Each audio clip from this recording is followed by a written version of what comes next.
खबर यहां पर बतानी होगी। अगाड़ी वालों की जमात काम को रोकती है, ये प्रधानमंत्री नरेंद्र मोदी की तरफ से कहा गया। महाराष्ट्र का विकास अगाड़ी के बस की बात नहीं है। यहां महाविकास अगाड़ी की बात प्रधानमंत्री नरेंद्र मोदी कर रहे हैं और वो कह रहे हैं कि अगाड़ी वाले केवल विकास पर ब्रेक लगाते हैं। चंद्रपुर में महाविकास अगाड़ी ने रेलवे लाइन नहीं आने दी।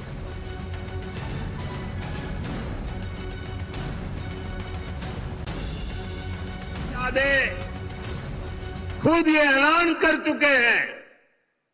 इसलिए मैं कहता हूं, हमें कांग्रेस के इस षड्यंत्र का शिकार नहीं होना है।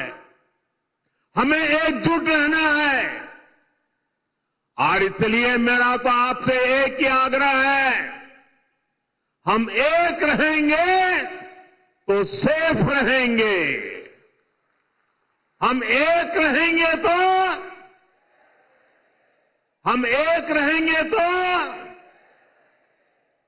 और साथियों, आप जानते हैं, अगर आप एक नहीं रहे, आपकी एकजुटता टूटी, तो सबसे पहले क्या होगा? कांग्रेस आपका आरक्षण छीन लेगी। कांग्रेस के शाही परिवार के हमेशा से ये मानसिकता रही है, कोई देश पर राज करने के लिए पैदा हुआ है। आजादी के बाद इसलिए ही कांग्रेस ने दलितों, पिछड़ों और आदिवासियों को कभी आगे नहीं बढ़ने दिया और आरक्षण से दलितों, पिछड़ों और आदिवासियों को आगे बढ़ाने का मौका मिलता है। इसलिए ही कांग्रेस आरक्षण से चिढ़ती है। 80 के दशक में तो कांग्रेस ने, जब राजीव गांधी नेतृत्व करते थे, चुनाव का समय, चुनाव चल रहे थे और उनकी हिम्मत देखिए, बाकायदा उन्होंने अखबारों में एडवर्टाइजमेंट दी थी, पोस्टर जारी किए थे और दलितों, पिछड़ों और आदिवासियों को मिलने वाले विशेष अधिकार पर सवाल उठा दिया था।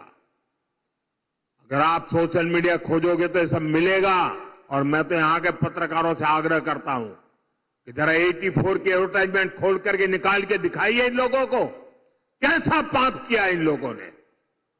कांग्रेस तब दबंगों की भाषा बोल रही थी। कांग्रेस ने तो तब भी एक तरह से कह दिया था कि आरक्षण की कोई जरूरत नहीं है। ऐसा कांग्रेस वाले बोलने की हिम्मत करते थे। आज भी कांग्रेस दबंगों की भाषा बोल रही है कि दलितों, पिछड़ों, आदिवासियों का आरक्षण खत्म कर देंगे। इसलिए आपको कांग्रेस और उसके साथियों से सतर्क रहना है। साथियों, हमें चंद्रपुर और महाराष्ट्र के विकास अभियान को और तेजी से आगे बढ़ाने की जरूरत है। ये काम केवल और केवल महायुति सरकार ही करेगी।